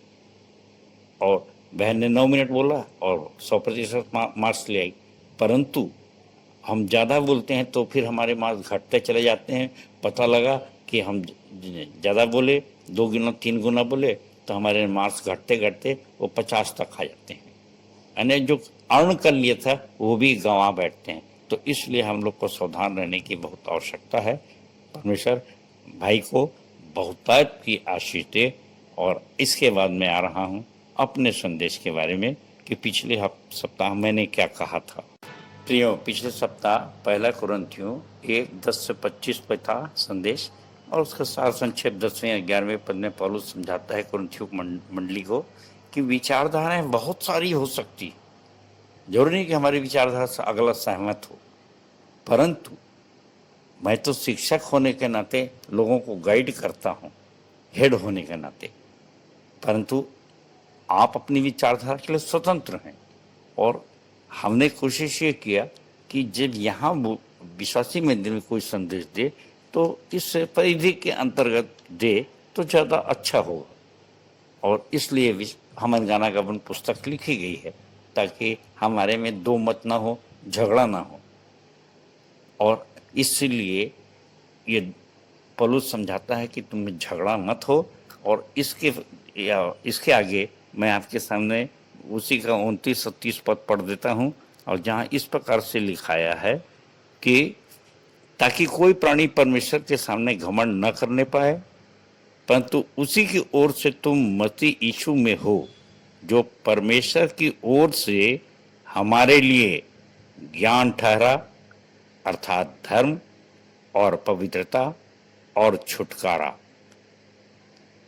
मेरे प्रियो, अगर हम इन बातों का ध्यान रखें, घमंड न करें, तो निश्चित रूप से वो हमारे दीनहीन देह को अपनी महिमा के अनुकूल बना सकता है। ऐसा फिलिपियों 3:21 का पद पढ़ करके मैंने समाप्त किया था।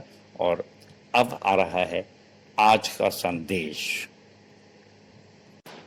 आज का उत्तरवादी पाठ हमने पढ़ा है इब्रानी 9:1 से 22, और इसमें पाप क्षमा, प्रायश्चित और उद्धार के विषय में जानकारी दी गई है। मेरे प्रियो, पुराने समय में ये रीति विधियाँ जो थी उसका वर्णन यहाँ पे इब्रानियों को का लेखक कर रहा है। संभवतः इसे माना जाता है कि पौलुस ने लिखा, लेकिन बहुत घोषित नहीं है। टीकाकार कहते हैं कि इब्रानी पुस्तक को पौलुस ने लिखा, उसकी भाषा वगैरह से लोगों का अंदाज है। खैर, यहाँ पर देखिए कि पहले क्या होता था पाप क्षमा के लिए, उद्धार के लिए और प्रायश्चित करने के लिए। तो 90 का मैं दूसरा पढ़ रहा हूँ। अर्थात एक तंबू बनाया गया। पहले तंबू में दीवट और मेज और भेंट की रोटियां थीं, और वह पवित्र स्थान कहलाता है। और दूसरे पर्दे के पीछे वह तंबू था जो परम पवित्र स्थान कहलाता है। मेरे प्रियो, ये आगे कहता है कि इसमें एक एक करके बड़े विस्तार से अगर इसमें चर्चा करने का समय नहीं है, परंतु मैं आपको कुछ संदर्भ बताना चाहता हूँ जिसको स्टडी करना है कर सकते हैं। निर्गमन 24, 25, 26, लय व्यवस्था 24 का और उसके अलावा गिनती 19, तो 6 से 18। तो ये जो तंबुओं के बारे में बताया गया है, और यहाँ पर मैं चाहूँगा कि 9वां पद भी आपके सामने पढ़ दूँ ताकि बहुत विस्तार से न जाना पड़े। और यह तंबू तो वर्तमान समय के लिए एक दृष्टांत है जिसमें ऐसी भेंट और बलिदान चढ़ाए जाते हैं जिनसे आराधना करने वालों के विवेक सिद्ध नहीं हो सकते। मेरे प्रियो, दृष्टांत है तो फिर वर्तमान क्या है? अगर ये दृष्टांत है तो वर्तमान में तंबू क्या है? हमने अभी सिद्धि और प्रसिद्धि के विषय में भाई भोसले से बहुत शानदार संदेश सुना था, और यहाँ पर भी देखिए इसी बात को कहा जा रहा है कि विवेक सिद्ध नहीं हो सकता। तो वर्तमान में क्या है? इसके लिए अपन 11वां पद पढ़ रहे हैं, जहाँ पर इस प्रकार से लिखा है, परंतु जब मसीह आने वाली अच्छी बातों का महायाजक होकर प्रकट हुआ तो उसने और भी बड़े तथा सिद्ध तंबू में से होकर प्रवेश किया, जो हाथ का बनाया हुआ अर्थात इस सृष्टि का नहीं। मेरे प्रियो, मसीह का प्रवेश हमारे लिए उस महायाजक के रूप में हुआ, और वो हमारे लिए बकरे और जानवरों का और लहू लेके नहीं गया, परंतु स्वयं अपना लहू लेके पहले प्रवेश कर गया। तो 14वां पद है उसका उत्तर, तो मसीह का लहू जिसने अपने आप को सनातन आत्मा के द्वारा परमेश्वर के सामने सम्मुख निर्दोष चढ़ा दिया, तुम्हारे विवेक को मरे हुए कामों से और भी अधिक क्यों न शुद्ध करेगा कि तुम जीवित परमेश्वर की सेवा करो। यहाँ पर एक शब्द आता है विवेचना करना, और तीतुस 1:15 को याद करेंगे तो लिखा है कि अगर हमारी विचारधारा कुछ शुद्ध अशुद्ध के चक्कर में फंसी हुई है, शुद्ध मनुष्य के लिए सब कुछ शुद्ध है, अशुद्ध और अविश्वासी के लिए सब कुछ अशुद्ध। सो मेरे प्रियो का बुद्धि और विवेक दोनों अशुद्ध हैं। आज सबसे बड़ी समस्या यही है कि विवेचना नहीं कर पाते। जैसे एक डाकू ने विवेचना किया और उसने जान लिया कि ये मसीहा है, परंतु दूसरा था उसने नहीं, उसकी कैलकुलेशन नहीं कर पाया, गणना नहीं कर पाया, विवेचना नहीं कर पाया। और 16वें पद में लिखा है, क्योंकि यह वाचा बांधी गई है, वह वाचा बांधने वाले की मृत्यु का समझ लेना भी अवश्य है, क्योंकि ऐसी वाचा मरने पर पक्की होती है, और जब तक वाचा बांधने वाला जीवित रहता है तब तक वाचा काम की नहीं होती। मेरे प्रियो, अब ये जीवित होना और मरना क्या है, और हमारे लिए वर्तमान में जो हम लोग ने जो पहले से इन सब बातों का उत्तर तैयार किया आज से 20-25 साल पहले, वो ये है कि आपको प्रेम करना है, और प्रेम करना है तो पहला क्या कहा है, रोमियो 12:1-2 के याद करिए कि इसलिए मैं परमेश्वर की दया स्मरण लाकर तुमसे विनती करता हूँ कि अपने शरीरों को जीवित, पवित्र और परमेश्वर को भावता हुआ बलिदान करके चढ़ाओ, यही तुम्हारी आत्मिक सेवा है, और इस संसार के सदृश न बनो। मैं तो कहता हूँ आज इस संसार के अकली बन के मत रह जाओ, कागजी बन के मत रह जाओ, सदृश न बनो, जिससे तुम्हारी बुद्धि के न हो जाने से आपकी समझ नहीं हो जाती, जिससे तुम्हारी बुद्धि के न हो जाने से तुम्हारे चाल चलन भी बदलते जाएं, जिससे तुम परमेश्वर की भली भांति और सिद्ध इच्छा अनुभव से मालूम कर सको कितना ऊंचा पद है। और इस प्रकार से अपने आप को बलिदान चढ़ाना है, मरना जरूरी है, क्योंकि आपको मालूम है मत्ती 10:22 में भी लिखाया है कि जो अंत तक धीरज धरेगा उसी का उद्धार हो। प्रकाशित वाक्य अब जाएंगे तो प्राण देने तक विश्वास योग्य, तब जीवन का मुकुट पाएगा। और अगर हम कोई वाचा की बात करते, प्रभु तूने हमसे प्रतिज्ञा किया महामारी से बचाएगा, तूने हमसे प्रतिज्ञा किया, अरे और तो प्रतिज्ञा किया हूँ, जाओ सब जाति को चला, आज्ञा भी तो दिया हूँ, जाओ मेरी भेड़ों को चरा, वो भी तो आज्ञा दिया हूँ। तो हम उसकी वाचा का जरूर बोलते हैं, याद करते हैं, और अपने करार को हम याद नहीं करते। मैं यहाँ पर 27 और 28वां पद भी पढ़ना चाहूँगा। और जैसे मनुष्यों के लिए एक बार मरना और उसके बाद न्याय का होना नियुक्त है, वैसे ही मसीह भी बहुतों के पापों को उठा लेने के लिए एक बार बलिदान हुआ, और जो लोग उसकी बाट जोते हैं उनके उद्धार के लिए दूसरी बार बिना पाप के दिखाई देगा। प्रियो, अब प्रश्न उठता है, अब हम सबके मूल्यांकन के लिए आ रहे हैं कि ऐसी वाचा मरने पर पक्की होती है। क्या आप मानते हैं या मैं मानता हूं कि मैंने अपने शरीर को जीवित, पवित्र और परमेश्वर के सामने बलिदान चढ़ा दिया?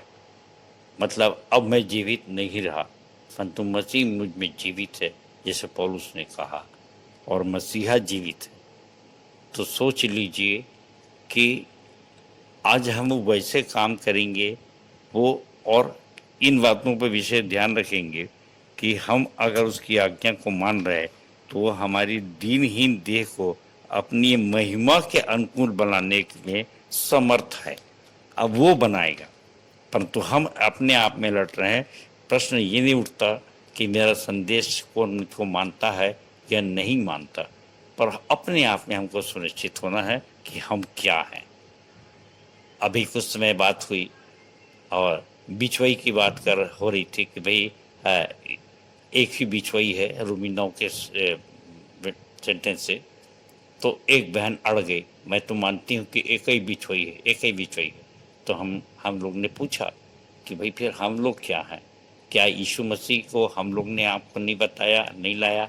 तब भी उसने जवाब दिया, तब भी मैं कहती हूँ कि भाई एक ही बिछुई है। हम भी थोड़ा परेशान हुए, परंतु बड़े धीरे से उसने स्वीकार किया कि जब हम आपको मान रहे हैं मसीहा, तो फिर जेरल्ड कहाँ रहा, नाम कहाँ? अब जेरल्ड जीवित नहीं रहा, परंतु मसीहा जीवित है, और हम तो सीधा सीधा मसीहा मान रहे हैं आप। तो कभी कभी कैसी कैसी बातें आती हैं जो हम कभी बार भ्रमित हो जाते हैं, परंतु कोई मानता है तो मानता है। और अब प्रश्न उठता है मेरे और आपके लिए भी कि क्या हमें यीशु की शोभा दिखाई दे रही है? हम तो हर हफ्ते तो गाते हैं, मुझ में यीशु की शोभा दिखाई दे। और मैं कहता हूँ हम यीशु नहीं बन सकते, मसीहा अवश्य बन सकते हैं। हम प्रॉपर नाउन नहीं बन सकते, मैं भोसले नहीं बन सकता, मैं राम पांडे नहीं बन सकता, संदीप पंचल नहीं बन सकता, परंतु कॉमन जो शब्द है मसीहा हम सब बन सकते हैं।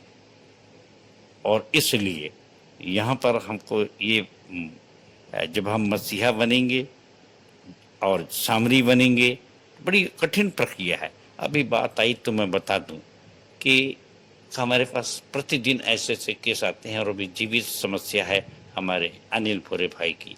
और हम जानते हैं कि इसके पहले भी बहुत से ऐसे केस हुए हैं कि हम लोगों के ने आवश्यकता पड़ने पर लंबे चौड़े ब्याज लिए थे और नहीं पढ़ पाने का संजना के पिताजी खत्म हो गए। अभी अगर अनिल भोरे का इलाज नहीं कराया जाए तो उसके जीवन का कोई भरोसा नहीं, पर वो आचार्य है। और कितने लोग हैं जो सामरी से प्रेम कर सकते हैं? नोटिस तो दी गई है, पर प्रश्न उठता है कि अगर हम आज पड़ोसी से प्रेम करने में सामरी नहीं बन पा रहे हैं तो दुश्मन से प्रेम हमको कौन सिखाएगा? जब तुम दुश्मन से प्रेम करोगे तो परम प्रधान की संतान कहलाओगे, तो लिखाया है। सो प्रियो, ये प्रश्न हम सबके लिए है कि क्या हमें यीशु की शोभा दिखाई दे रही है? और मैं नहीं कहता कि इसमें नहीं दिखाई दे रही, मुझ में दिखाई दे रही, या इसमें हम ये सब बात नहीं करेंगे। अपने आप में सोचिए कि क्या आपने अपने शरीर को जीवित पवित्र बलिदान करा है? क्योंकि जो वाचा है वो मरने पर ही पक्की होगी, ऐसा भी आ रहा है। और यीशु तो मरा, और हमारे सामने जो बलिदान का है, तो मैं अपने विषय में कहता हूँ भाई कि मुझको तो अटैक आया, और बार बार इसलिए कहना पड़ता है कि भाई एक स्मरण हो जाता है लोगों को, और उस समय में मैंने अपने जीवन को एक तरह से सौंप दिया था। और ये उसी तरह है कि इब्राहिम गया तो अपने बच्चे को बलिदान चढ़ाने, अब परमेश्वर की इच्छा नहीं हुई तो उसने यह मान लिया कि पहले ही मान लिया, हाँ मान लिया भाई कि अपने बलिदान चढ़ाया।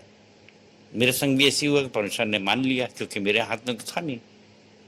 जीना मरना तो परमेश्वर के हाथ थे। मैं तो अपोलो में था, हॉस्पिटल में था, आईसीयू में था, मैं क्या जानूं। सो मेरे प्रियो, अपने आप में सुनिश्चित होना बहुत जरूरी है। और यहाँ पर मैं कहना चाहता हूँ कि हम बाइबिल को कभी नहीं बदलते। और जैसा यीशु मसीह पर भी दोष लगाया गया था कि तू तो व्यवस्था को बदलता है, यीशु मसीह ने मत्ती 5:17-18 में कहा, मैं व्यवस्था को लोप करने नहीं परंतु उसको पूरा करने आया हूँ। और इसलिए उसने व्यवहार में उन बातों को बताया कि सबके दिन भी चंगाई दी जा सकती है, जैसे कि अपन ने बहन अर्चनादास से सुना।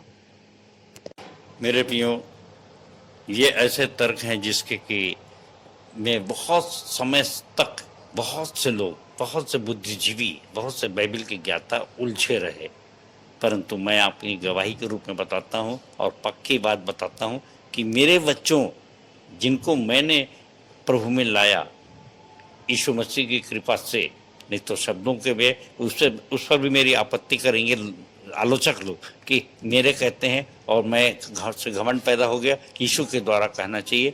तो यहाँ पर मैं यही कहना चाहूँगा कि मसीहा जो मेरे अंदर है उसने मुझको प्रेरित किया और मैंने जब अपने लोगों को लाया है तो मेरे प्रियो, मैं नहीं चाहता कि उनमें भी इसी प्रकार का जिंदगी भर भटकाव रहे, जिंदगी भर।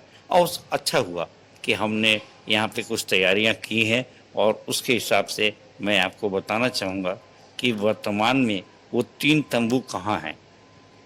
जैसे कि हमने 9:9 में पढ़ा कि वो तंबू दृष्टांत है वर्तमान में, पर हमारे लिए वर्तमान में 3 तंबू हैं जो हैं उद्धार के 3 चरण। और इसके पूरा विस्तार से हमारे 19 नंबर पृष्ठ में हमन गाना गावन पे लिखा गया है उद्धार के 3 चरण। और इसमें पहला है विश्वास के द्वारा अनुग्रह से, ये पहला तंबू है।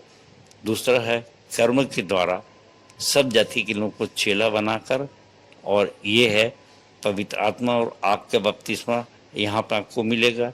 और उसके बाद यही सताव जब आगे जाएगा तो तीसरे तंबू में होगा कि सताव पर मृत्यु पर्यंत धीरज रखने के द्वारा, मत्ती 10:22। और ये हमको 99% में पहुँचाएगा। और फिर जब हम उसकी महिमा करते हुए अपनी आत्मा को परमेश्वर को सौंपेंगे तो 100% हमको उद्धार मिलेगा। और ये 3 तंबू आज के समय के लिए हैं। सो इस पर थोड़ा सा आप गौर फरमाइए और इसके विस्तार से देखिए कि यहाँ पे लिखाया है कि अनुग्रह से बयाने में जो आत्मा मिली है उसे शोकित न करें, परंतु आत्मा के आदेशानुसार चलने पर जीवन की पुस्तक में नाम पंजीकृत होगा। प्रकाशित वाक्य 3 और 5। और उसी में लिखा है कि इस बात से कभी भी आनंदित मत रहिए, सुनिश्चित मत रहिए, रुक मत जाइए कि आपके नाम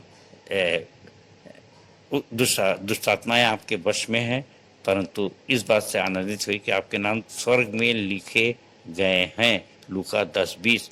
और फिर प्रश्न उठता है कि हम कैसे सुनिश्चित होंगे कि हमारा नाम स्वर्ग में है, क्योंकि दावेदार बहुत हैं और आपको सुनिश्चित करना है।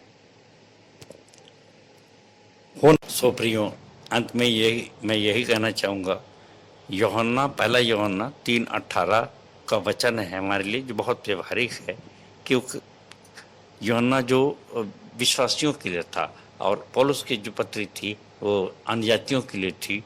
और यहाँ पर वो सब विश्वासियों को अर्थात याजक और लेवियों को ये समझाना चाहता है और कहता है, हे बालकों, तुम वचन और जीभ के द्वारा ही नहीं, भाषणबाजी के द्वारा नहीं, पर काम और सत्य के द्वारा भी प्रेम करो। सो मेरे प्रियो, आज हमको काम और सत्य के द्वारा व्यवहारिक बनना है, सिर्फ अकली विश्वासी बन के नहीं रह जाना है। और ये सबसे खतरनाक विश्वासी होते हैं जो बहुत से तर्क करते रहेंगे कि आप कैसे यीशु, आप कैसे मसीह। तो आप उनको शाऊल का दृष्टांत बता सकते हैं कि उसने जब यीशु जब आया था शाऊल से पूछा था कि तुम मुझको क्यों सताता है, तो ये कहाँ है? तो इस्तफनुस को सताता, इस्तफनुस के अंदर मसीहा था। सुबह से हमारे अंदर मसीहा होता है, चलता फिरता है, निवास करता है। इस बात से सुनिश्चित रहें और काम के द्वारा और सत्य के द्वारा परमेश्वर की महिमा करें, तो निश्चित रूप से वो हमारी दिनहीन देह को अपने महिमा के अनुकूल बनाएगा और बनाएगा। परमेश्वर अपने वचन के कहे जाने पर आप सबको आशीष दे। और मैं चाहता हूँ कि अगर इस संबंध में आपके मन में कोई प्रश्न आता है तो निश्चित रूप से आप प्रातः विश्वासी मंदिर में कभी भी आके मुझसे पूछ सकते हैं। हम आपस में उन बातों का समाधान करेंगे। इससे कहीं कोई विचलित मत होइए। अगर कोई बात मैंने गलत भी बोला है या आपको गलत लगती है तो मुझको निश्चित रूप से टोकिए। मैं आपका हमेशा हमेशा धन्यवाद देता रहूँगा। सबको जय मसीह की और जय मसीह की।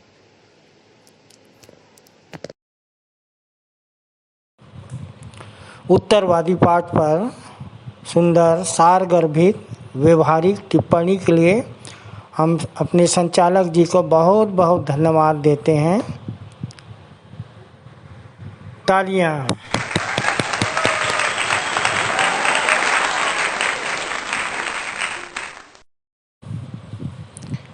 हम अपनी आराधना के अंत में हैं और इस समय हम एक गीत गाएंगे। अंतिम प्रार्थना, प्रभु की प्रार्थना और आशीष से सभा का समापन करेंगे। तो आइए हम गीत गाने के लिए हमन गाना गाबो 65 नंबर निकाल ले। चलो क्रूस के राही वो हम राही।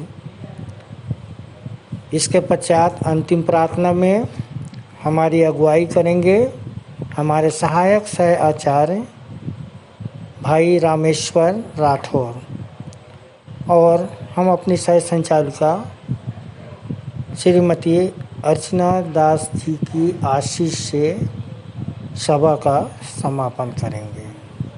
तो आइए हम गीत को गाएं। प्रियो, हम लोग क्रूस के रहे हैं तो हम लोग फौजी हैं और हम लोग को उसी तरीके से चलना है और गाना भी गाना है। इसलिए आइए परमेश्वर की महिमा में सब जन मिलकर गाएंगे गीत नंबर 65 हमन गाना गाबों से। चलो क्रूस के राही ओ हम राही, तुम्हें है चलना न रुको, अगर रोके तुम्हें पथ में नहीं है डरना। चलो क्रूस के राही।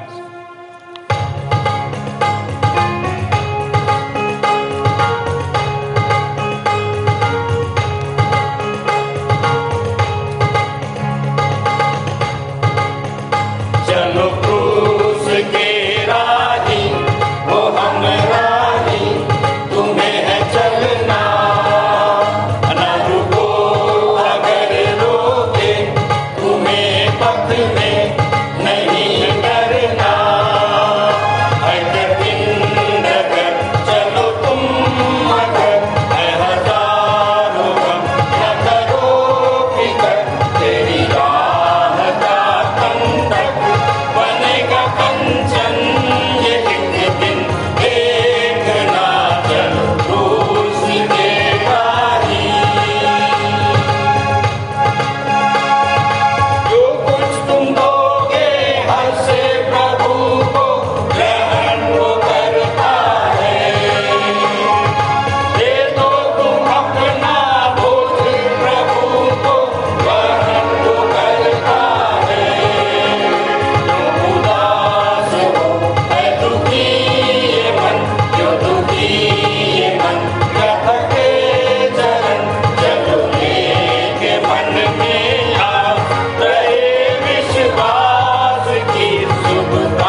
आप सबको जय मसीह। मेरा नाम सहायक सहआचार्य रामेश्वर सिंह राठौर है। विश्वासी मंदिर से जुड़े मुझे 4 वर्ष होने जा रहा है। आइए हम सब अपनी आँखों को बंद करें, हाथ को जोड़ लें और अपना ध्यान पिता परमेश्वर की ओर लगाएं। धन्यवाद धन्यवाद धन्यवाद आकाश और पृथ्वी के कर्ता, हमारे सृजनहार, पालनहार, तारनहार पिता परमेश्वर, आपके प्रिय पुत्र हमारे प्रभु यीशु मसीह के पवित्र नाम में एक बार फिर से आपके चरणों के समीप में आते हैं पिता। और इस ऑनलाइन आराधना के माध्यम से पिता परमेश्वर हम एक बार फिर से जुड़ते हैं प्रभु जी। और प्रेमी पिता परमेश्वर, जितने भी लोगों ने पिता परमेश्वर प्रभु जी अपनी समस्याएं आपके समक्ष रखी हैं, उनकी समस्याओं का समाधान कीजिएगा परमेश्वर पिता। पिता परमेश्वर धन्यवाद आज की आराधना के लिए, जिसमें हम आपकी दया से उपस्थित हो सके पिता। आशा करते हैं हमारी प्रार्थनाएं, गीत संगीत, संदेश, भेंट, गवाहियाँ व नए नए विश्वासियों से परिचय आदि आपको भाया होगा। कृपा करके इन्हें सुखदायक सुगंध के रूप में ग्रहण करें और आने वाले सप्ताह के लिए आशीषित करें कि सुने गए आत्मिक संदेश से हम मसीह की समानता में बदलते जाएं, कि लोग हम में यीशु की शोभा व मसीह की सुगंध पाकर मन फिराएं और आपके नाम का प्रचार प्रसार हो सके प्रभु जी। पिता परमेश्वर, जहाँ कहीं से भी लोग इस प्रार्थनाओं को सुनते हैं प्रभु जी, आपके संदेश को सुनते हैं पिता परमेश्वर, जो भी वचन का बीज बोया गया वो सारी चीज़ पिता परमेश्वर हमारे हृदय के पटिया में इसको हम लिख सके पिता परमेश्वर। और पिता परमेश्वर,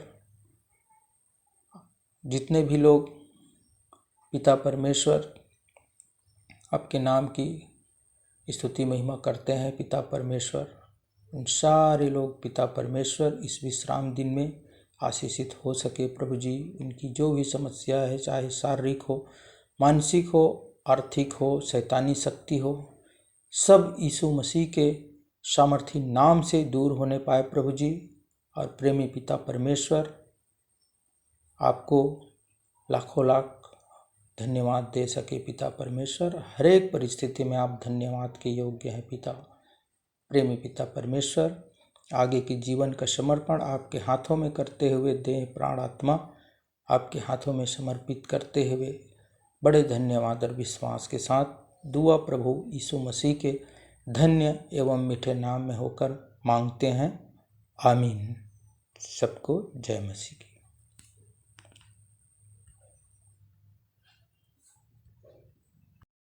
हे हमारे पिता, तू जो स्वर्ग में है, तेरा नाम पवित्र माना जाए, तेरा राज्य आए, तेरी इच्छा जैसे स्वर्ग में पूरी होती है, वैसे ही इस पृथ्वी पर भी पूरी हो।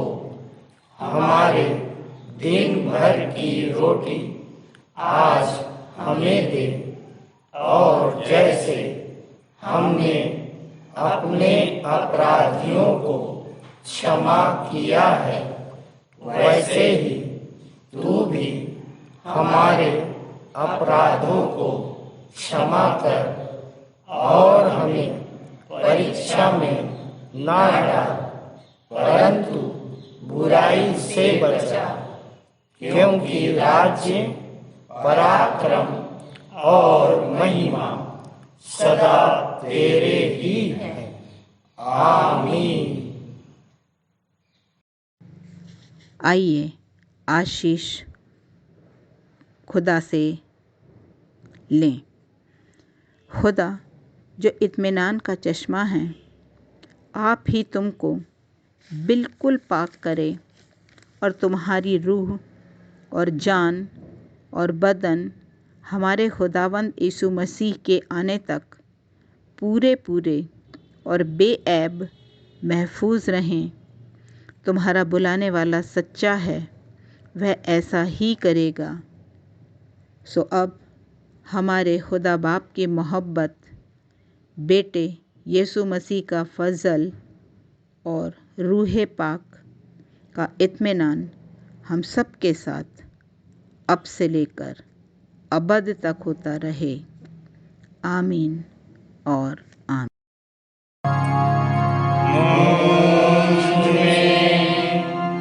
यीशु की शोभा दिखाई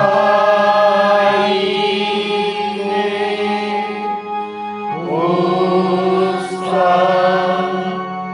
अद्भुत प्यारा संग निर्मलता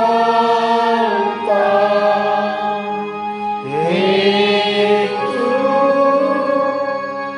आत्मा